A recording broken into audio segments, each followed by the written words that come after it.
Hello दोस्तों, आज मैं स्टार्ट करने जा रहा हूं हमारा लेक्चर नंबर 4 क्लास 11th। और फ्रेंड्स, लेक्चर नंबर 1 to 3 में हमने जो कवर किया था वो था बेसिक अकाउंटिंग टर्म्स।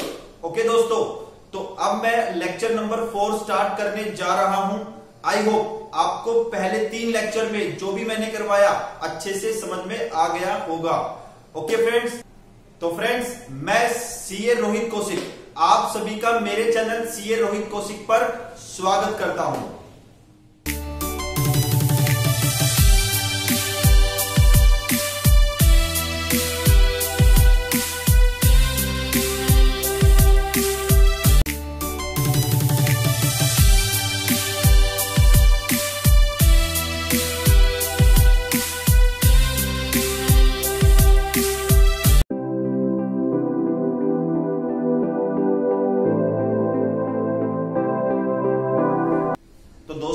अभी तक जो हमने बेसिक टर्म्स कवर की है वो आपके सामने है।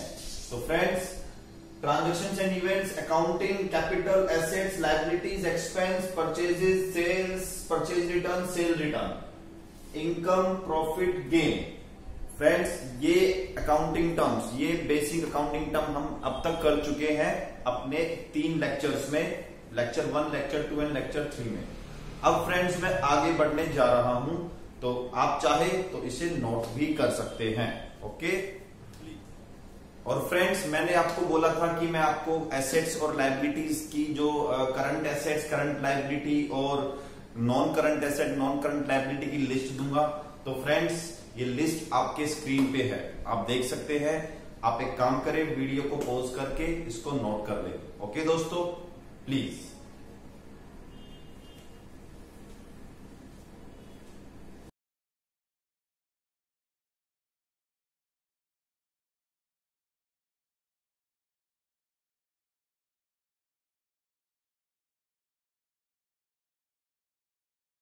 तो friends, let's start today's first basic accounting term, जिसका नाम है डिस्काउंट। ओके, चलिए।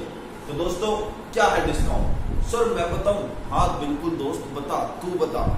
सर, डिस्काउंट एक ऐसी चीज है जो मिल जाए ना तो मजा आ जाए, मजा। क्या बात है यार, बिल्कुल सही बोला। फ्रेंड्स, सच्ची बताऊं तो डिस्काउंट क्या है? डिस्काउंट आप भी जानते हैं।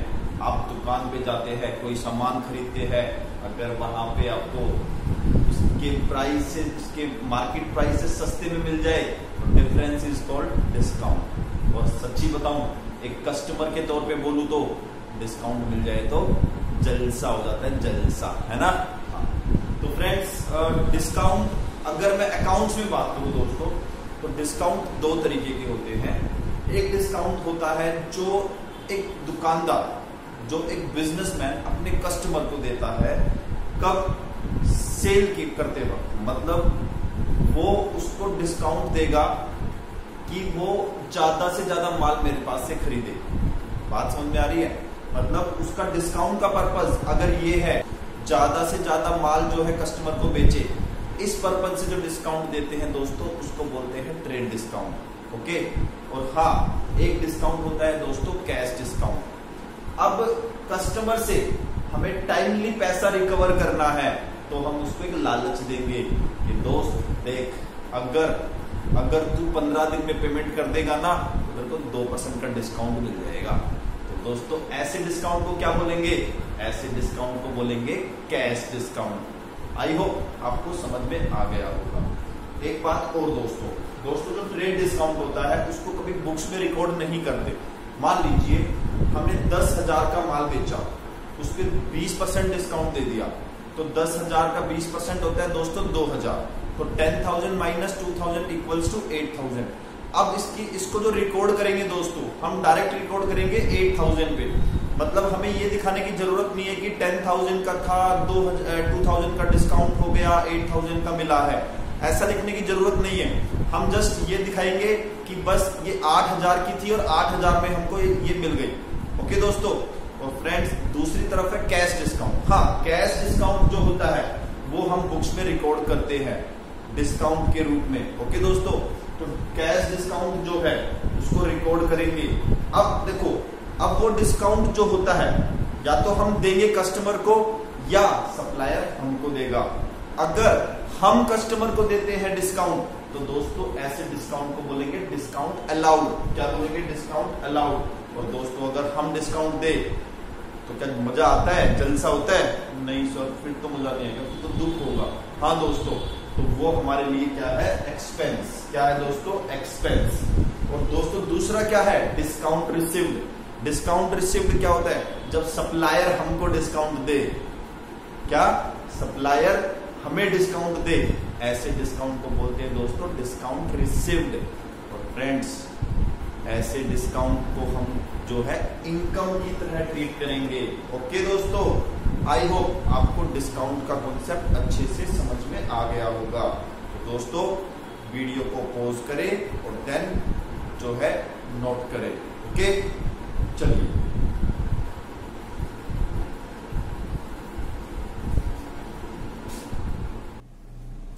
तो फ्रेंड्स, नेक्स्ट जो टर्म है उसका नाम है ट्रेड रिसीवेबल्स।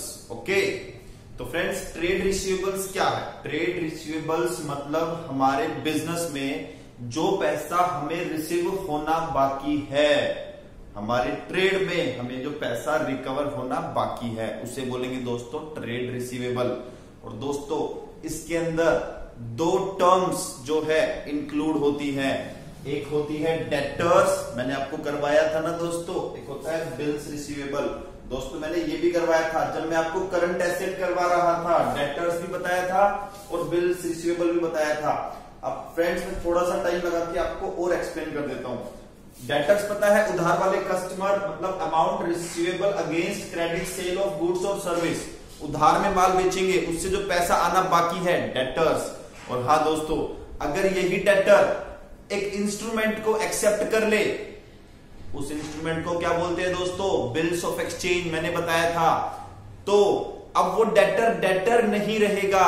अब जो डेटर है वो डेटर क्या रहेगा? ये इंस्ट्रूमेंट, ये पेपर। और इस पेपर का नाम क्या है दोस्तों?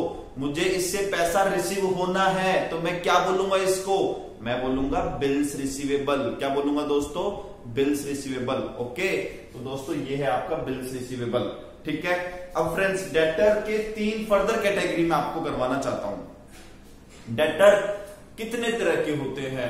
डेटर सर, डेटर एक होते हैं अच्छे वाले, जो अच्छे डेटर होते हैं, मतलब जो पैसा हमको टाइम पे कर देते हैं, जिनको जो बोलते हैं 3 महीने में पे करेंगे और 3 महीने में पे करके चले जाते हैं दोस्तों, ऐसे डेटर को बोलेंगे गुड डेटर्स। और फ्रेंड्स एक होता है बैड डेटर्स, जिसको बैड डेब्ट्स भी बोलते हैं। क्या बोलते हैं दोस्तों? Bad debts. तो दोस्तों क्या होता है बैड डेट्स? बैड डेट्स बोले तो वो डेटर जिनसे पैसा आएगा ही नहीं, जो या तो भाग गए, गायब हो गए, या दोस्तों वो बोलते हैं कि मैं पे नहीं कर पाऊंगा। दे डिक्लेयर्ड देमसेल्व्स व्हाट दोस्तों? इंसॉल्वेंट। उन्होंने बोल दिया कि हम पे नहीं कर सकते, हम इंसॉल्वेंट है, हमारा दिवाला निकल गया। ओके, ऐसे जो है डेटर्स को बोलेंगे दोस्तों क्या? Bad debts. और दोस्तों एक तरह के डेटर और होते हैं, कौन से? डाउटफुल डेटर्स, जो पेमेंट तो करते हैं लेकिन रुला रुला के आंखों में आंसू निकाल देते हैं, नालायक ऐसे डेटर्स, जो बोलेंगे 3 महीने बाद पे करेंगे, 3 महीने बाद जाओ तो पियोन बोलता है साहब जी तो बाहर गए हैं, फिर 15 दिन बाद फिर जाओ, बोलते हैं साहब जी तुम बिजी, मीटिंग में बिजी है, कुछ ना कुछ एक्सक्यूजेस दे देकर वो हमें पेमेंट जो है टालते जाते हैं, लेकिन वो पेमेंट तो दे देते हैं। तो फ्रेंड्स ऐसे डेटर्स को बोला जाता है डाउटफुल डेट्स। ओके दोस्तों, आई होप आप सबको अच्छे से समझ में आ गया होगा। तो आपसे रिक्वेस्ट करता हूं, आप जो है एक बार रिकॉर्ड कर ले, एक बार नोट कर ले, वीडियो को पॉज करके फिर मैं आगे बढ़ूंगा। ठीक है दोस्तों, प्लीज।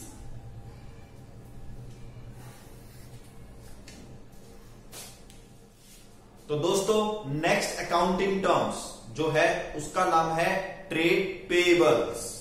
तो फ्रेंड्स क्या होता है ट्रेड पेबल्स? दोस्तों अगर आसान भाषा में बोलूं, ट्रेड रिसीवेबल्स का जस्ट ऑपोजिट जो होगा उसको बोलेंगे ट्रेड पेबल्स।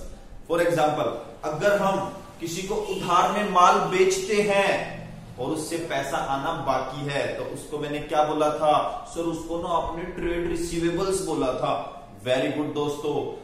अगर हम किसी से उधार में माल खरीद के लेके आएंगे और अभी पैसा उसको देना बाकी है, तो दोस्तों मैं क्या बोलूंगा उसको?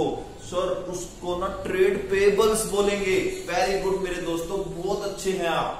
क्या बोलेंगे दोस्तों इसको? Trade payables. आई थिंक आपको समझ में आ गया होगा।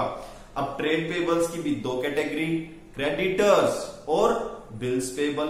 सर ये तो आपने पहले भी करवाया था ना करंट लायबिलिटी करके।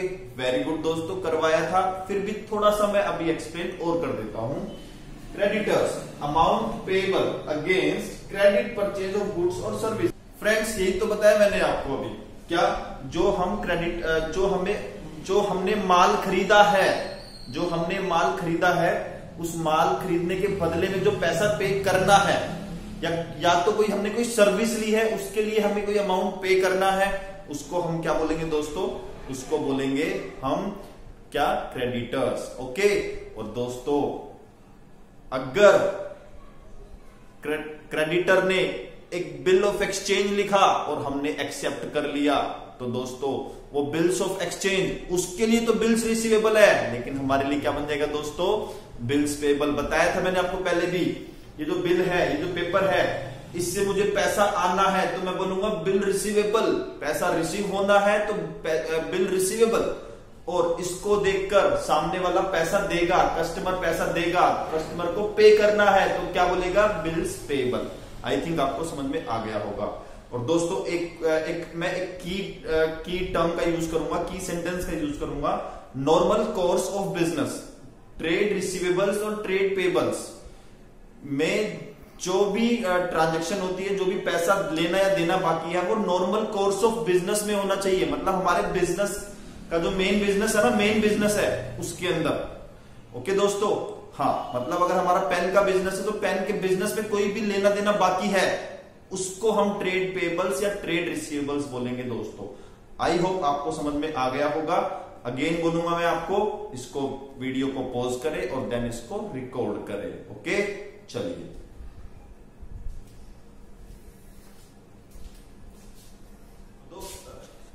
तो दोस्तों नेक्स्ट बेसिक अकाउंटिंग टर्म है इन्वेंट्री। इसको आप इन्वेंट्री बोल सकते हो और स्टॉक भी बोल सकते हैं। तो दोस्तों क्या है इन्वेंट्री, क्या है स्टॉक? देखो, आप अपने बिजनेस के अंदर जो भी आप माल खरीदेंगे, जो भी गुड्स परचेज करेंगे, ओके, अगर चाहे वो रीसेल पर्पज से खरीदी है, मतलब ट्रेडिंग का बिजनेस है, या वो प्रोडक्शन ऑफ गुड्स के लिए आप जो है खरीदते हैं, मतलब मैन्युफैक्चरिंग बिजनेस है। तो फ्रेंड्स, जो भी खरीदा हुआ माल आपके पास जो बचा हुआ है, आपके स्टोर रूम में बचा हुआ है दोस्तों, उसको हम बोलते हैं स्टॉक या इन्वेंट्री। आई थिंक आपको समझ में आ गया होगा। ओके, तो जो भी गुड्स आपके पास हाथ में है, चाहे उसको यूज करना है प्रोडक्शन में या उसको रीसेल करना है, उसे हम क्या बोलेंगे दोस्तों? उसे हम इन्वेंट्री बोलेंगे या स्टॉक बोलेंगे। ठीक है दोस्तों। अब स्टॉक जो होता है या इन्वेंट्री बोल सकते हैं आप, कितने तरह के हैं दोस्तों? ये 5 टाइप के होते हैं। स्टॉक ऑफ रॉ मटेरियल, आपने रॉ मटेरियल खरीदा और रॉ मटेरियल आपके पास जो बचा हुआ है, that is called stock of raw material. Stock of finished goods. अब स्टॉक ऑफ फिनिश्ड गुड्स क्या है? आपने रॉ मटेरियल खरीदा, उससे आपने माल बना दिया और माल बिल्कुल आपने जो है बॉक्स में पैक करके रखा हुआ है, पर दोस्तों अभी वो माल बिका नहीं है, इसका मतलब वो हमारा स्टॉक है। और ऐसे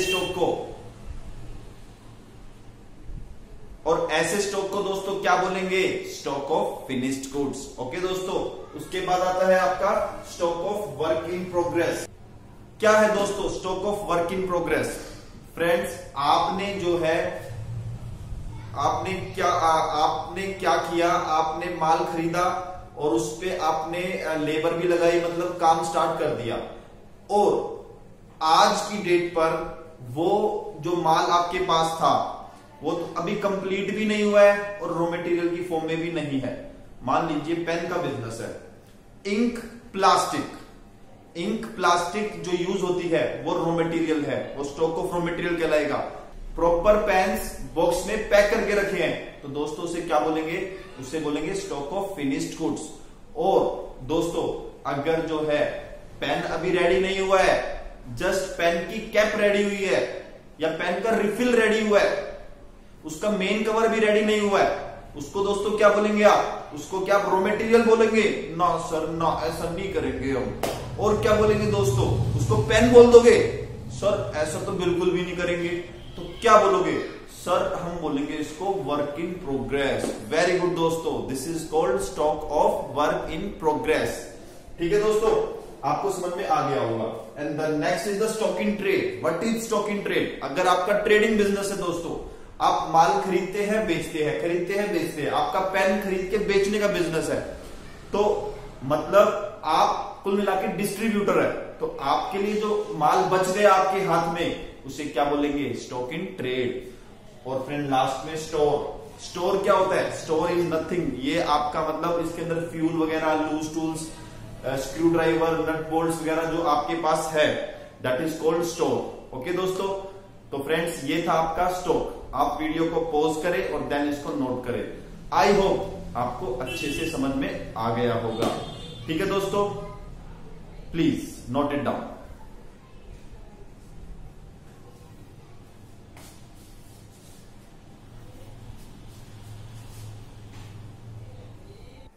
और दोस्तों एक बात और आपसे करनी थी, इन्वेंट्री जो होती है वो आपकी टेंजिबल एसेट्स होती है। What is the meaning of tangible asset?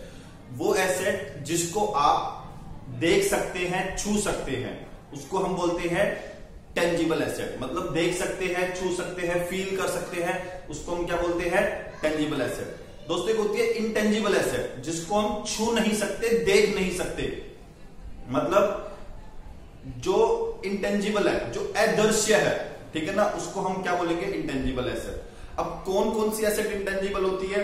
जैसे गुडविल आपकी, पेटेंट्स, ट्रेडमार्क, सॉफ्टवेयर। ओके दोस्तों, ये सब कुछ क्या है?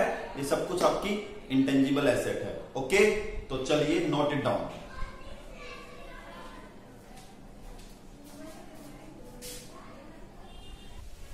तो दोस्तों नेक्स्ट जो अकाउंटिंग टर्म है उसका नाम है रेवेन्यू फ्रॉम ऑपरेशन। इसको हम रेवेन्यू भी बोल देते हैं। 18th टर्म है दोस्तों आपकी ये। दोस्तों रेवेन्यू फ्रॉम ऑपरेशन क्या होता है? फ्रेंड्स, जो हमारा मेन प्रोडक्ट है, मतलब जिस प्रोडक्ट में हम डील करते हैं, उसकी सेल, उसका कितना माल हमने बेचा, उसको हम बोलेंगे रेवेन्यू फ्रॉम ऑपरेशन। अगर फ्रेंड्स आप मैन्युफैक्चरर हैं या ट्रेडर है, तो जितने का आपने माल बेचा, एक साल में जितने का माल बेचा, that is your revenue from operation. On the other hand, if you are a service provider, then the amount of service you have provided, that will be called revenue from operation। मतलब एक साल में जितना amount जिसके लिए आपने service provide की, उसको हम बोलेंगे दोस्तों रेवेन्यू फ्रॉम ऑपरेशन। ओके, बात आपको समझ में आ गई होगी। ठीक है, इसके बाद दोस्तों आपकी नेक्स्ट जो टर्म क्या है? गुड्स। फ्रेंड्स गुड्स किसको बोलते हैं? मैं बार बार आपने देखा होगा गुड्स बोले जा रहा हूं। गुड्स का मतलब क्या है दोस्तों? गुड्स का मतलब सिंपली जिसमें आप डील करते हैं, जो आपका मेन प्रोडक्ट है, उसको गुड्स बोला गया है। उसके रॉ मटेरियल को गुड्स बोला गया है। अगर उसका वर्क इन प्रोग्रेस है, उसको गुड्स बोला गया है। आई थिंक आपको समझ में आ गया होगा। मतलब जिस प्रोडक्ट में आप डील कर रहे हैं, उस पर जो भी मटेरियल लग रहा है वो भी गुड्स, वो प्रोडक्ट भी गुड्स, रॉ मटेरियल भी गुड्स और वर्क इन प्रोग्रेस भी गुड्स। ठीक है दोस्तों, चलो नेक्स्ट इज द लॉस। हाँ फ्रेंड्स, बड़ी अच्छी टर्म है ये। सॉरी, बड़ी बुरी टर्म है, वैसे तो बुरी है, लेकिन अकाउंटिंग पॉइंट ऑफ व्यू से ये थोड़ी सी अच्छी टर्म है।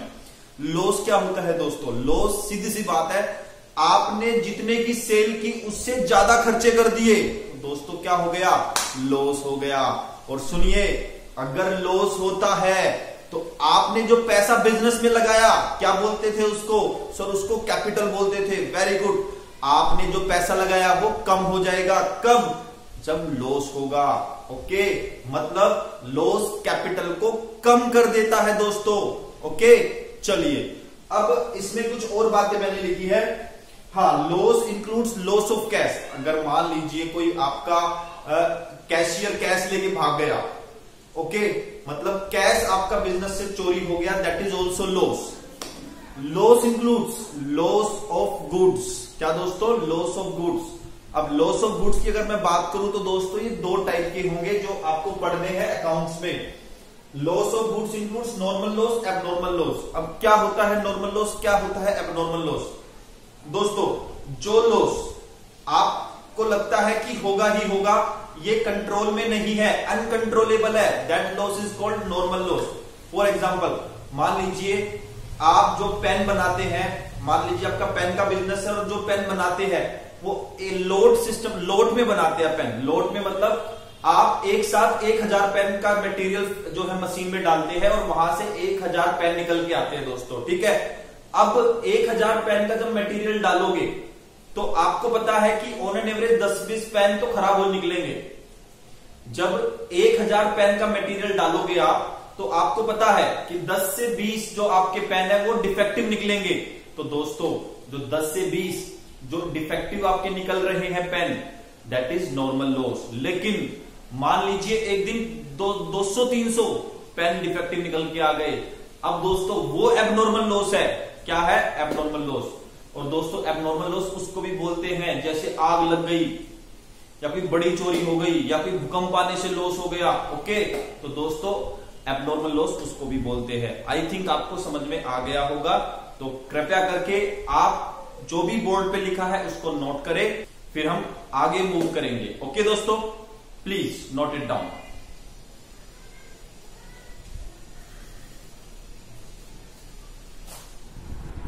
तो दोस्तों नेक्स्ट टर्म मैं स्टार्ट करने जा रहा हूं जिसका नाम है रिसीट्स।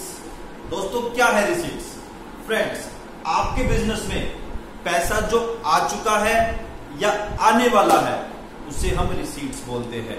क्या बोलते हैं दोस्तों? रिसीट्स। मतलब जो पैसा आ गया आपके पास वो भी रिसीट्स, जो आने वाला है वो भी रिसीट्स। लेकिन जो आने वाला है लेकिन नहीं आएगा वो रिसीट नहीं है दोस्तों, ठीक है। चलिए, अब रिसीट्स को दो कैटेगरीज में डिवाइड किया गया है। कैटेगरी 1 है आपकी रेवेन्यू रिसीट्स और कैटेगरी 2 है आपकी कैपिटल रिसीट्स। दोस्तों क्या है रेवेन्यू रिसीट्स, बताएंगे आप? रेवेन्यू रिसीट्स दोस्तों सुनिए क्या है। नॉर्मल कोर्स ऑफ बिजनेस, मतलब आपका जो मेन बिजनेस है वहां पे जो पैसा आ गया या आना बाकी है उसे हम क्या बोलेंगे दोस्तों? उसको बोलेंगे revenue receipts. For example, revenue from operation, sale of goods, आपने माल बेच दिया, अब पैसा आ गया वो भी रिसीट्स है, और जो पैसा नहीं आया वो भी रिसीट्स है, लेकिन कौन सी? Revenue receipts. ओके दोस्तों, और इसके अलावा आपने कुछ पैसा कहीं पे एफडी में लगा दिया, वहां से इंटरेस्ट आ रहा है, वो भी रिसीट्स है। आपने अपना कुछ स्पेस रेंट पे दिया है, वहां से किराया आएगा, वो भी आपका क्या है दोस्तों? रिसीट्स है। आई होप आपको समझ में आ गया होगा, ठीक है दोस्तों। चलिए, उसके बाद दोस्तों आती है कैपिटल रिसीट्स। दोस्तों सिंपल वर्ड्स में बोलूंगा, जो रिसीट्स रेवेन्यू नहीं है उसको हम बोलेंगे कैपिटल रिसीट्स। मतलब कैपिटल रिसीट्स जो नॉर्मल कोर्स ऑफ बिजनेस में नहीं आती उसे हम क्या बोलते हैं?